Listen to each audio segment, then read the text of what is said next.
Ada di rumah, Shalom.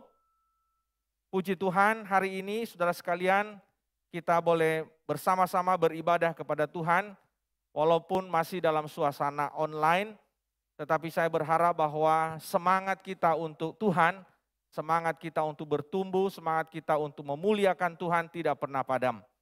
Nah, hari ini saudara sekalian kita akan bersama-sama merenungkan bagian firman Tuhan dengan tema berdamai dengan keadaan. Saya mengajak kita untuk membuka kembali Alkitab kita, bagian firman Tuhan tadi yang sudah dibacakan dari kitab Ayub pasal 42 ayat 1 sampai 6. Dan kita tidak akan membacakan bagian itu sekali lagi secara keseluruhan. Kita akan membaca nanti beberapa bagian penting saja. Nah saudara sekalian, tema firman Tuhan hari ini sekali lagi saya katakan berdamai dengan keadaan. Nah suatu hari saudara ada seorang anak muda Kristen, dia datang menjumpai seorang Kristen yang sudah senior, yang sudah cukup dewasa di dalam iman. Dan kemudian dia berkata kepada pria itu yang sudah lebih dewasa dalam iman itu supaya dia mendoakannya agar dia lebih sabar lagi di dalam hidupnya. Lalu kemudian ya orang tua atau orang Kristen senior itu kemudian dia berlutut dan kemudian dia berdoa saudara. Doanya demikian. Tuhan, kirimkanlah kesengsaraan kepada anak muda ini di pagi hari.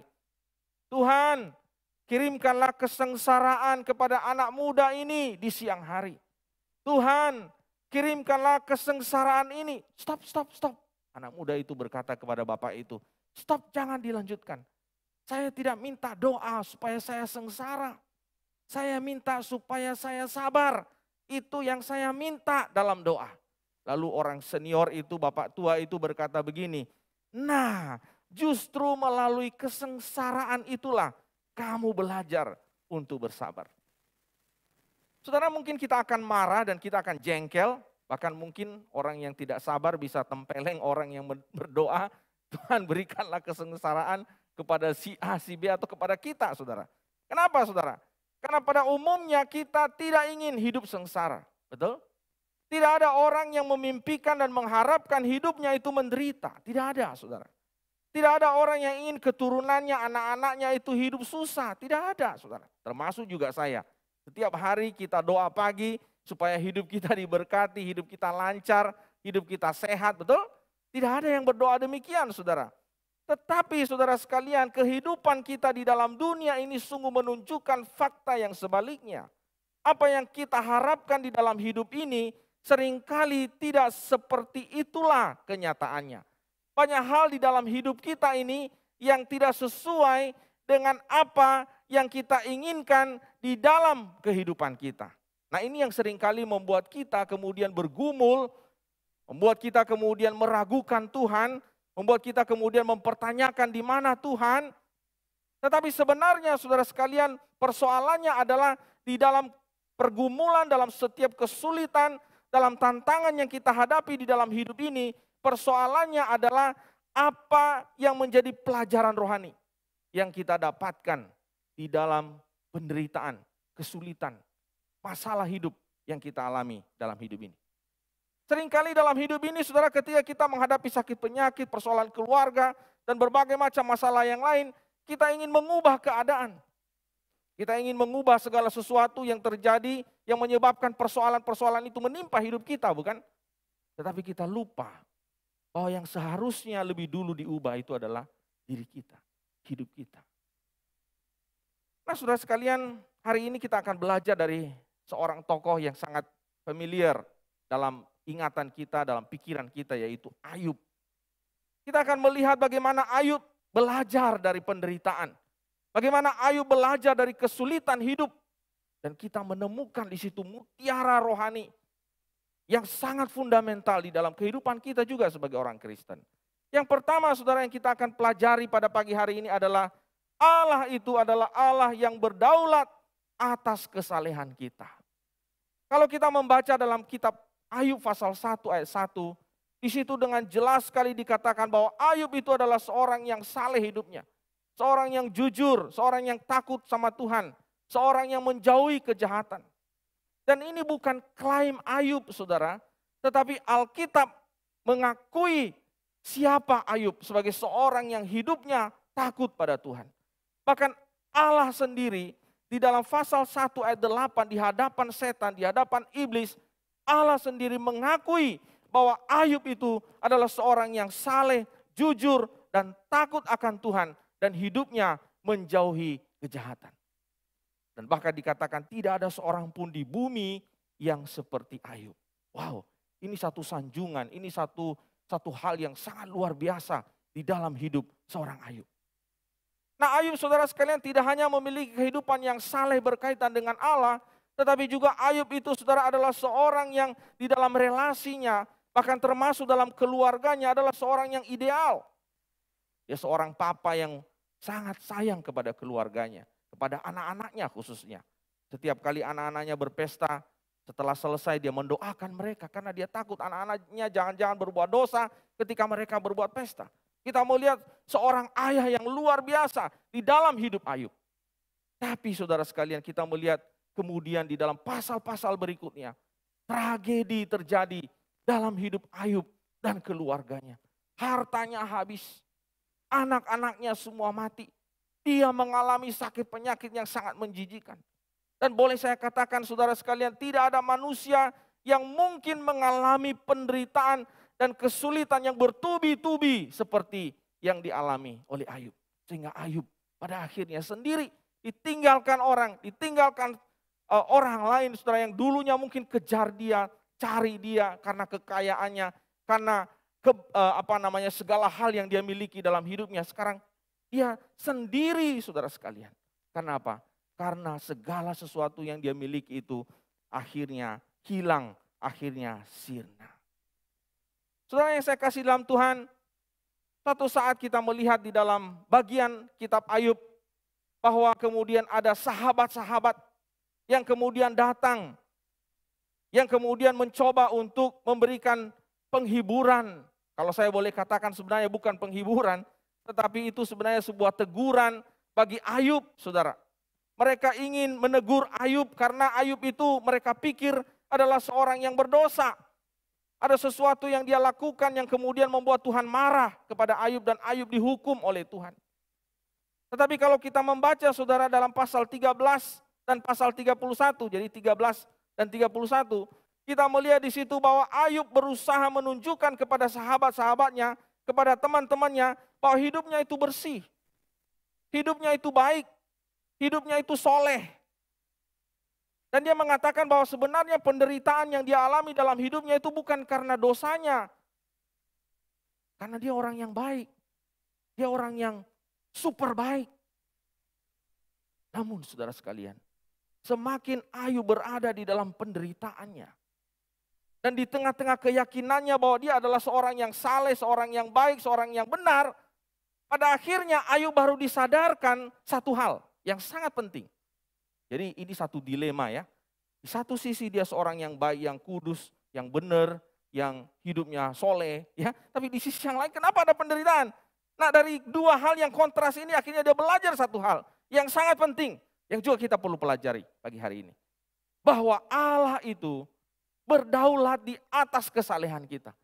Bahwa Allah itu di atas kesalehan kita. Bahwa kesalehan kita itu tidak di atas kedaulatan Tuhan. Jadi jangan dibalik. Jadi di sini kita melihat bahwa Ayub itu belajar satu hal dalam bagian ini. Dalam ayat yang kedua dikatakan, aku tahu sekarang. Aku tahu bahwa engkau sanggup melakukan segala sesuatu. Engkau berdaulat Tuhan. Dan tidak ada rencanamu yang gagal. Ayub tahu bahwa sesungguhnya Allah itu tidak tunduk kepada manusia yang saleh. Allah itu kemudian tidak patuh mengikuti kemauan, kehendak, keinginan orang-orang benar. Orang-orang yang hidupnya itu lurus. Allah tidak di bawah mereka. Allah di atas mereka. Jemaat yang dikasihi Tuhan, seringkali dalam kesalehan kita, dalam kehidupan spiritual kita, dalam kehidupan kita yang kita katakan itu sungguh amat baik itu, kita seringkali berpikir bahwa kalau demikian Allah seharusnya itu tunduk kepada saya. Allah seharusnya ikut apa maunya saya. Bukankah saya adalah seorang yang hidupnya itu benar? Saya rajin doa, saya rajin baca firman, ya, saya rajin melayani. Seharusnya Tuhan itu tidak boleh dong mengizinkan saya mengalami sakit. Tidak boleh dong Tuhan itu mengizinkan saya mengalami pergumulan dalam keluarga. Tidak boleh, tidak boleh begitu. Karena saya ini orang yang baik. Ini pemikiran yang salah, saudara. Kita seringkali berpikir bahwa, oh saya ini kan orang yang suka tolong orang. Orang yang murah hati. Orang yang lembut hatinya. Seharusnya apa yang saya minta kepada Tuhan langsung dijawab. Seharusnya begitu. Kita juga seringkali berpikir, saudara, oh saya sudah menjauhi kejahatan. Saya tidak narkoba, saya tidak ngerokok, saya tidak mabuk, saya tidak judi, hidup saya lurus. Saya menjauhi semua yang Tuhan larang, saya sudah lakukan. Seharusnya hidup saya sukses. Hidup saya berhasil. Apa yang saya kerjakan pasti akan terjadi seperti mau saya. Nah itu kita berpikir begitu, saudara. Nah kalau kita berpikir begitu, itu seolah-olah Tuhan itu berutang sama kita. Perhatikan ya. Seolah-olah Tuhan itu, aduh gimana ya, gak enak sama kita gitu loh. Ngerti maksudnya? Wah ini anakku ini udah baik, ya udah nurut. Aduh udahlah aku ikut maunya dia. Enggak saudara. Ayo belajar dalam bagian ini. Bahwa kedaulatan Tuhan itu di atas kesalehan manusia. Kehendak Allah, rencana Allah itu di atas keinginan dan kemauan manusia. Saudara-saudara, Ayub pernah mempertanyakan hal ini kepada Allah. Di dalam pasal yang ke-13 kita melihat bagaimana Ayub membela perkaranya di hadapan Tuhan. Dia mengatakan dan dia menunjukkan siapa dirinya, kebaikan-kebaikannya, kesalehan-kesalehannya. Namun saudara sekalian semakin Ayub menonjolkan dirinya, oh Tuhan engkau tahu ini. Apa yang sudah saya lakukan ini. Semakin dia menonjolkan kesalehannya, kebaikannya, semakin nyata siapa Ayub. Bahwa Ayub ternyata apa? Apa? Tuhan aku ini saleh, Tuhan aku ini rajin ini, Tuhan aku melayani. Itu apa itu? Kalau saudara lihat orang kayak gitu. Hah? Sombong saudara. Sombong. Sama seperti orang Farisi yang berdoa dalam bait suci. Dia duduk di depan. Dia berdiri di depan dan dia berdoa, Tuhan aku ini. Benar gak yang dia lakukan? Benar. Tapi dia salah satu hal. Dia sombong dan itu dosa. Dan itulah yang kita lihat di dalam diri Ayub, semakin dia menonjolkan kesalehannya di hadapan Tuhan, semakin nyata siapa dia sebenarnya. Dan juga semakin nyata kepada kita bahwa sebenarnya saudara sekalian, di dalam dunia ini tidak ada orang yang salehnya itu sempurna. Tidak ada. Di dalam Roma pasal 3 ayat 10 dikatakan semua orang telah berdosa, telah jatuh, semua orang telah cemar. Dan sebenarnya kita tidak layak untuk datang kepada Tuhan dengan membanggakan kesalehan kita, kebaikan kita. Lalu seolah-olah Tuhan itu berutang budi kepada kita. Oh terima kasih kamu sudah melakukan apa yang kuperintahkan. Enggak. Kalau kita boleh hidup sampai hari ini, itu semua hanya karena kemurahan Tuhan. Kalau kita bisa melayani, kalau hidup kita masih terjaga sampai hari ini, kalau kita enggak hidupnya macam-macam, lurus saja, itu anugerah. Jangan pikir itu karena saya itu, maka Tuhan harus ikut saya. Salah, itu pelecehan. Itu adalah sesuatu yang menghina Tuhan. Nah, kita tidak boleh berpikir begitu. Seharusnya ketika kita hidupnya itu makin belajar taat firman Tuhan, kita itu makin kecil di hadapan Tuhan. Tuhan, kita makin tahu diri. Tuhan, aku boleh melakukan ini, melakukan itu, melakukan kehendak-Mu itu. Semua anugerah-Mu Tuhan. Kalau tanpa Engkau aku gak bisa berbuat ini. Kalau tanpa Engkau aku tidak bisa saleh. Kalau tanpa Engkau aku tidak bisa tolong orang. Kalau gak ada Engkau aku gak bisa melayani. Kalau gak ada Engkau aku tidak bisa murah hati. Siapa yang menggerakkan hatiku untuk murah hati? Kalau gak Tuhan. Saudara, beberapa waktu yang lalu ada seorang jemaat saudara, untungnya bukan jemaat kita. Dia sakit, ya, dia kena stroke, lalu kemudian dia nggak bisa jalan. Lalu dia datang kepada pendetanya, lalu dia berkata, Pak Pendeta tolong doakan saya sakit. Lalu pendetanya doakan dia dan kemudian pendetanya bilang, udah kamu makin dekat sama Tuhan ya. Ikut persekutuan doa, rajin ibadah online ya. Ini masih dalam suasana online. Kamu harus rajin tekun, dekat sama Tuhan. Dan dia mulai saudara sekalian rajin. Kalau dulu dia nggak rajin doa, sekarang dia rajin doa. Kalau dulu nggak rajin ibadah, sekarang dia rajin ibadah saudara. Oh dia tekun saudara. Tapi saudara anehnya saudara penyakitnya nggak sembuh. Nggak sembuh saudara. Malah tambah nggak bisa jalan. Lalu dia mulai telepon pendetanya, Pak Pendeta, ini gimana ini? Saya udah makin dekat sama Tuhan, saya makin doa, saya makin setia ibadah. Tapi kenapa saya makin tidak sembuh?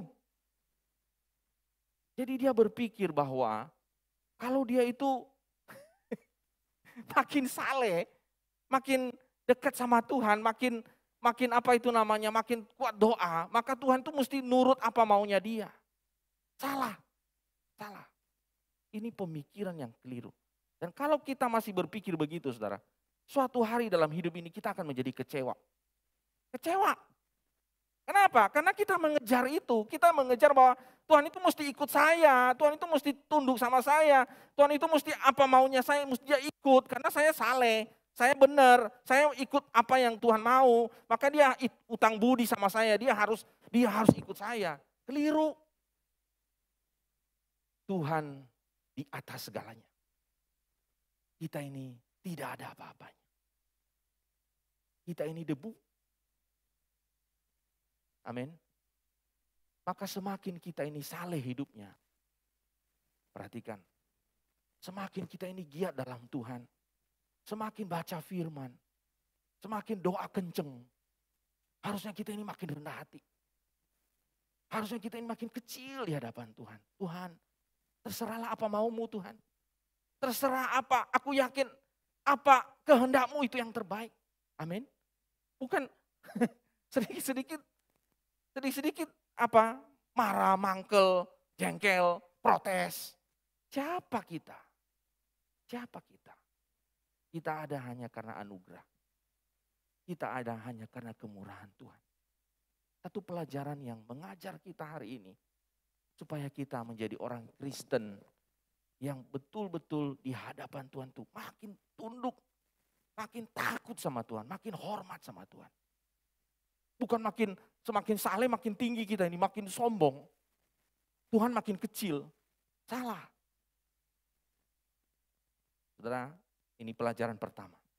Hari ini apa pergumulan kita, apa kesulitan kita? Bisa saja iman kita juga menjadi goncang, bukan? Tuhan, aku udah dekat sama Engkau. Tuhan, aku rajin kasih perpuluhan. Tuhan, aku tekun melayani. Tapi kenapa kena COVID?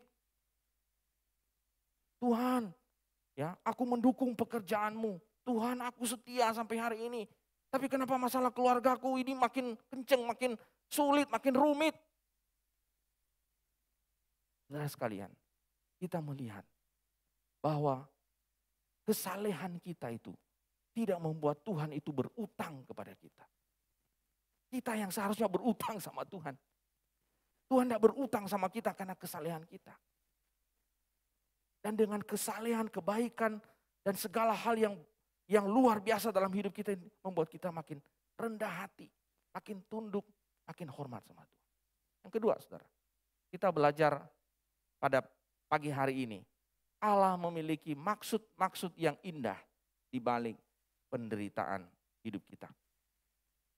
Setelah dalam ayat yang ke-6 dikatakan, oleh sebab itu aku akan mencabut perkataanku dan dengan menyesal aku duduk dalam debu dan abu. Ini adalah pernyataan pengakuan dosa dari seorang Ayub. Debu dan abu itu adalah lambang dari sebuah pengakuan, kedukaan hati yang paling dalam. Karena dia sadar siapa dirinya, dia menyesal dengan sikapnya di hadapan Tuhan. Dan dia bertobat dari cara berpikirnya yang salah. Dan dia sungguh-sungguh kembali kepada Tuhan. Nah perikop ini saudara menarik sekali diletakkan itu sebelum Ayub dipulihkan. Saudara coba lihat, dalam pasal 42 ayat yang ke-7 itu Ayub itu hidupnya dipulihkan. Ya anak-anaknya ada lagi ya dia punya anak lagi kan, kekayaannya kembali ya toh. Wah itu hidupnya dipulihkan saudara. Di dalam ayat yang keberapa? Ayat yang ke-7. Tetapi saudara, sebelum pemulihan itu terjadi secara jasmani dalam hidup Ayub, ada pemulihan yang lain yang mendahuluinya. Dan inilah yang paling penting. Pemulihan apa itu? Pemulihan hati, pemulihan batin dari Ayub. Saudara, ini bagian yang sangat penting dalam hidup Ayub dan juga hidup kita. Tuhan bisa nggak membalikkan keadaan Ayub dalam sekejap? Bisa nggak? Bisa. Dalam hitungan detik, Tuhan bisa nggak dengan kuasanya yang hebat? Tadi kita udah nyanyi ya, wah dahsyat, wah itu ya. Bisa nggak? Bisa. Jangan cuma nyanyi doang loh ya. Tapi praktiknya, masa sih? Jangan loh ya. Jangan cuma nyanyi doang loh. Nyanyinya heboh-heboh, tapi dalam hati, aduh, masa sih Tuhan tuh berkuasa? Hati-hati loh saudara ya, hati-hati. Kadang-kadang orang Kristen lucu ya. Kalau nyanyi semangat gitu ya. Bukan berarti jangan nyanyi semangat ya. Nyanyi tetap semangat. Tapi jangan sampai realita jangan begitu gitu. Masa sih? Tuhan berkuasa tidak membalikkan keadaan Ayub, membalikkan keadaan kita. Berkuasa enggak? Berkuasa. Dalam hitungan detik kita lihat apa yang terjadi dalam hidup Ayub. Wah, luar biasa, dahsyat sekali. Tapi ada yang mendahului. Apa itu? Kehidupan batinnya. Batin. Ada sesuatu yang berubah di dalam hidup Ayub. Nah, ini menarik sekali, saudara. Di dalam kesukaran hidup Ayub itu, sebelum hidupnya diubah oleh Tuhan secara jasmaniahnya ya, itu dikatakan dia mengenal Tuhan. Selama ini Ayub nggak mengenal Tuhan. Mengenal, tapi dia makin mengenal Tuhan. Tadi kita baca dalam ayat 5 ya, dikatakan, dulu aku mengenal engkau dari kata orang. Ayat 5 itu. Tapi sekarang, luar biasa. Melalui kesulitan, melalui penderitaan, melalui kesukaran ini. Sekarang ini, aku mengenal engkau, bukan lagi dari kata orang. Jadi ada satu pelajaran rohani yang luar biasa. Dan ini yang paling penting. Yang dialami oleh Ayub dan juga seharusnya dialami oleh kehidupan kita. Oke? Nah saudara, waktu kita susah, waktu kita menderita, waktu kita bergumul dalam hidup ini, banyak persoalan, banyak pergumulan. Aduh kita nangis, aduh Tuhan kenapa ini terjadi? Oke. Kita susah, oke. Tapi ketika kita bergumul dalam hidup ini, kita susah, banyak persoalan, aduh ini segala macam, kita kehilangan ini, kehilangan itu. Fokus kita di mana? Maaf saya katakan, fokus kita seringkali, kapan ini selesai? Bagaimana ini selesai? Nah ini bukan buat Anda saja, tapi juga buat saya. Kita seringkali Tuhan kapan ini selesai? Tuhan bagaimana ini masalah ini selesai? Bagaimana sakit ini cepat sembuh? Kapan sembuhnya Tuhan? Bagaimana persoalan keluargaku ini Tuhan? Kapan selesainya? Jadi kita itu kapan dan bagaimana? Saya mau tanya, Tuhan bisa enggak dalam sekejap mengubah keadaan kita yang sakit sembuh? Bisa enggak? Bisa. Bisa enggak mengubah persoalan dalam keluarga dalam hitungan detik? Bisa enggak? Bisa. Jadi bukan persoalan kapannya. Bukan soal bagaimananya. Tetapi di dalam persoalan yang sedang kita alami dalam hidup ini itu, apa yang kita dapat? Pelajaran rohani apa yang kita dapat dalam kesulitan, dalam pergumulan yang kita alami dalam hidup ini? Itu yang paling penting. Apakah kita makin dekat dengan Tuhan? Apakah kita makin takut sama Tuhan? Apakah kita makin cinta Tuhan? Apakah kita makin bergantung sama Tuhan? Maaf saudara, saya katakan banyak orang Kristen tidak melewati bagian krusial ini. Maka ketika mereka doa, Tuhan selesaikan masalahku, oke selesai masalah. Tuhan sembuhkan penyakitku, oke sembuh penyakit. Dalam nama Yesus, sembuh.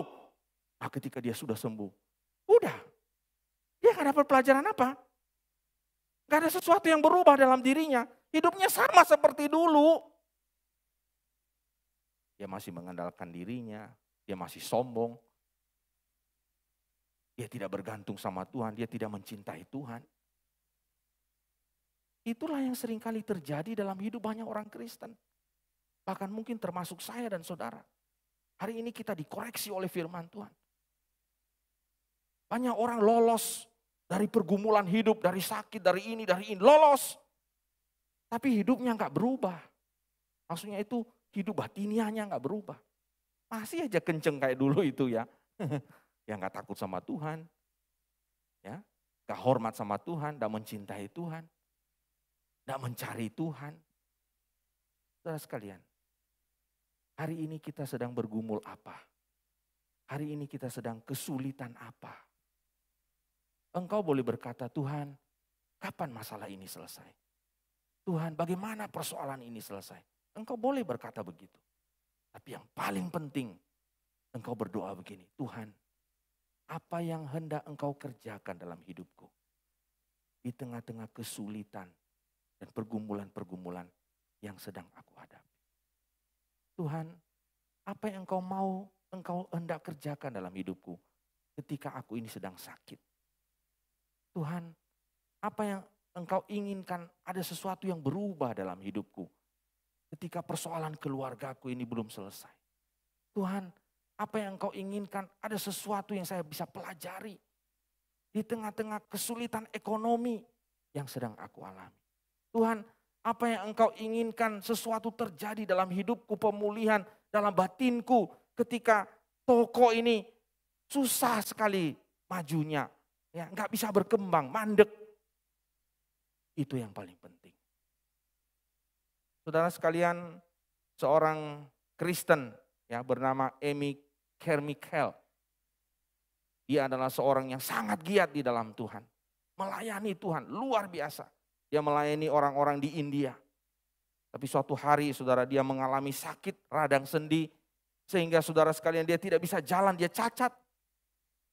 Tetapi saudara sekalian luar biasa orang-orang tanya dia. Kenapa hidupmu itu selalu sukacita? Kenapa hidupmu selalu gembira? Dia berkata bahwa di tengah-tengah penderitaan karena sakit yang kualami. Dia katakan, aku belajar banyak hal.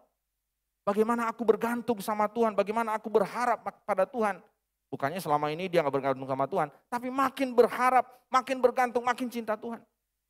Dan hidupnya itu makin menjadi berkat. Dan dia menjadi seorang yang luar biasa dipakai Tuhan di India. Melayani banyak orang-orang yang menjadi korban seksual di sana. Saudara yang saya kasih dalam Tuhan, saya tidak tahu kesulitan apa, pergumulan apa yang kita alami di dalam hidup kita pada hari ini. Tetapi dua hal yang sangat penting yang kita sudah pelajari. Yang pertama, Allah itu berdaulat atas kesalehan kita. Saya garis bawahi ini, bukan berarti kalau gitu kita nggak usah saleh ya. Bukan saudara, jangan salah ya. Kita tetap saleh karena kita sudah diberkati oleh Tuhan. Kita sudah diselamatkan oleh Tuhan. Lalu kita menyatakan ucapan syukur kita itu melalui kehidupan kita yang benar. Tapi ingat, kesalehan kita bukan untuk membuat kita mengatur Tuhan. Tuhan tetap berdaulat atas kesalehan kita. Amin.